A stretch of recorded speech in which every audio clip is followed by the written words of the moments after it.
Hello friends, Nerd Pediatrician here. Today, I'd like to talk about the importance of teaching your child about sex at an early age and give some insight both as a pediatrician and a father. First of all, why is it so important? Well, sex is everywhere, and we want our children to learn from a reliable resource, that's you, instead of on the playground or from the internet. A good first step is teaching your young child appropriate anatomic names for their body parts. Doing so can help your child to develop a respect for their own bodies and the bodies of others. Now, I'll warn you, in our family, this had the unintended yet hilarious consequences of us being the recipient of such questions as, Dad, brother punched me in the left testicle. Mom, And- I have a rash on my anus. in our favorite, Mom, Dad, something smells like penis in here. But by doing this, you can start to build positivity and avoiding shame around. But by doing this, you can start building a culture. My wife and I have always considered ourselves progressive and open parents. We speak candidly with our 3 sons about their feelings. We teach them to respect themselves and their bodies. We are definitely going to have this conversation at an early age with our oldest child. But after procrastinating for too long, we decided that our D-Day was going to be when he entered 4th grade. However, were his friends really talking about this? He seems so young and innocent, and who really talks about sex anyway? We were rationalizing. I was putting this off unnecessarily. As a doctor, a portion of most of my days is spent speaking with adolescent patients about sex and sexual health. Years of training have made this second nature to me, and I find that being upfront with these topics puts the patient at ease and facilitates the conversation.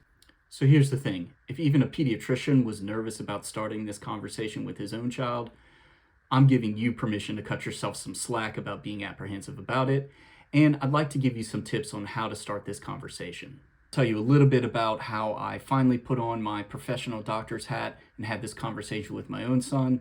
Don't worry, the details have been changed to protect the innocent. Picked a day where we were both in a good mood, we didn't have anything else on the schedule, and we decided to take a walk. I jumped right in and asked him what he knew about sex.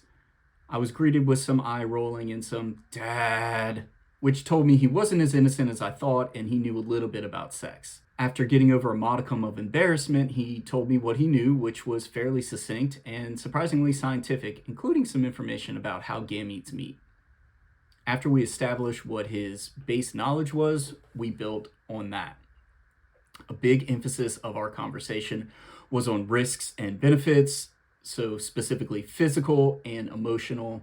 Now, he did get a little squeamish when I began to wax eloquently about the ins and outs of the act, so we decided to press the pause button there.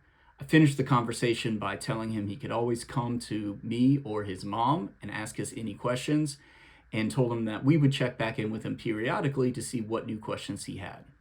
As we rounded the corner and approached our house, my steps felt lighter, and y'all, I felt accomplished. I had taken the first step to navigate this conversation with my son, and I had done a better job than my parents, which is pretty much my only goal in parenthood. So my second piece of advice is to meet your child where they are and then to build on that knowledge. I urge you to talk about sex with your child early. When's the appropriate time? Well, that depends on a lot of things. But a common mantra is early and often. For younger children, you can tailor your conversation to their age and keep things very basic. For instance, sex is how babies are made without getting into too many details. For older kids and adolescents, they're going to need more information, and this is also the time when the construct of body autonomy needs to be introduced or reinforced. Here's some other quick hits on tips for having this conversation yourself. Children are naturally curious. If they ask about sex, treat it as objectively as possible, and don't let your initial emotions cloud how you react. Ideally, children should learn about sex from a parent or a guardian. Again, you want to be the one giving them good information.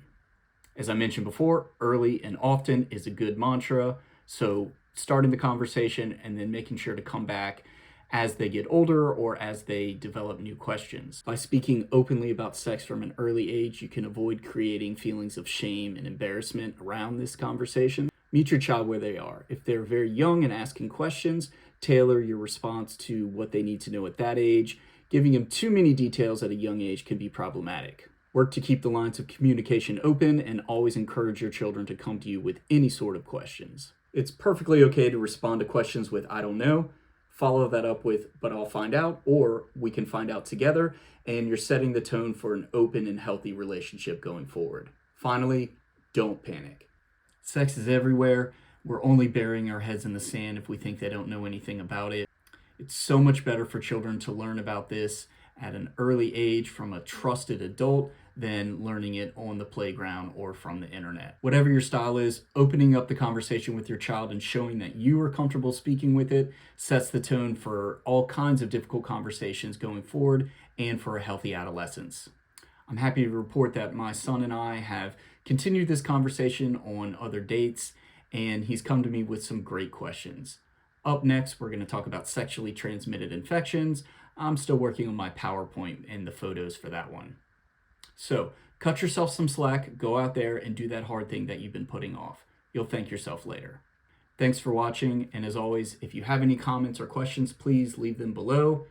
I hope you have a great day. Nerd Pediatrician out.